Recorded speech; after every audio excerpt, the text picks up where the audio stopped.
اور موسیٰ تمہارے پاس کھلے ہوئے معجزات لے کر آئے، پھر تم ان کے کوہ طور پر جانے کے بعد بچڑے کو معبود بنا بیٹھے، اور تم اپنے ہی حق میں ظلم کرتے تھے۔ اور جب ہم نے تم لوگوں سے پختہ عہد لیا اور کوہ طور کو تم پر اٹھا کھڑا کیا اور حکم دیا کہ جو کتاب ہم نے تم کو دی ہے اس کو زور سے پکڑو اور جو تمہیں حکم ہوتا ہے اس کو سنو، تو وہ جو تمہارے بڑے تھے کہنے لگے کہ ہم نے سن تو لیا لیکن مانتے نہیں، اور ان کے کفر کے سبب بچڑا گویا ان کے دلوں میں رچ گیا تھا۔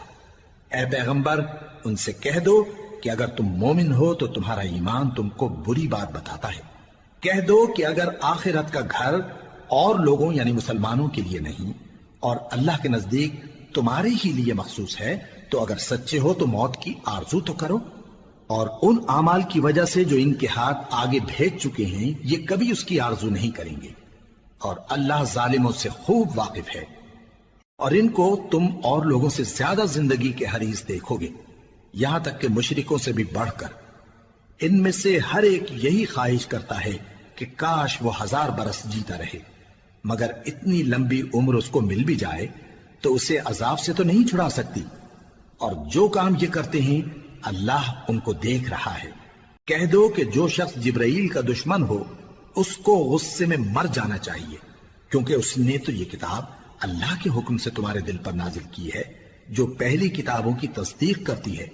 اور ایمان والوں کے لیے ہدایت اور بشارت ہے۔ جو شخص اللہ کا اور اس کے فرشتوں کا اور اس کے پیغمبروں کا اور جبرائیل اور میکائیل کا دشمن ہو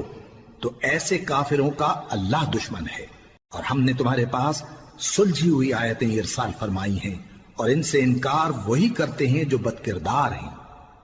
ان لوگوں نے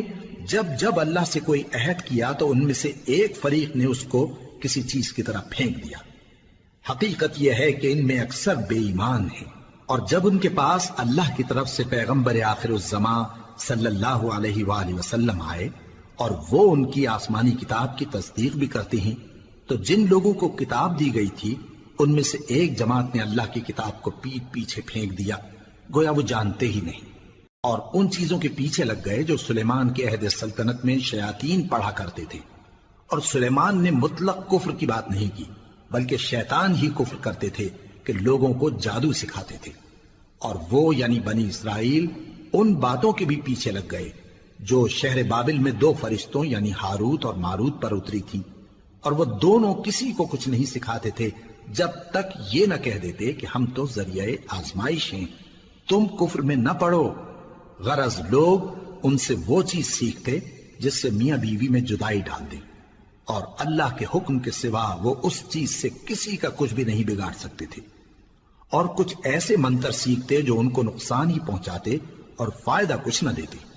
اور وہ جانتے تھے کہ جو شخص ایسی چیزوں یعنی سحر اور منتر وغیرہ کا خریدار ہوگا اس کا آخرت میں کچھ حصہ نہیں،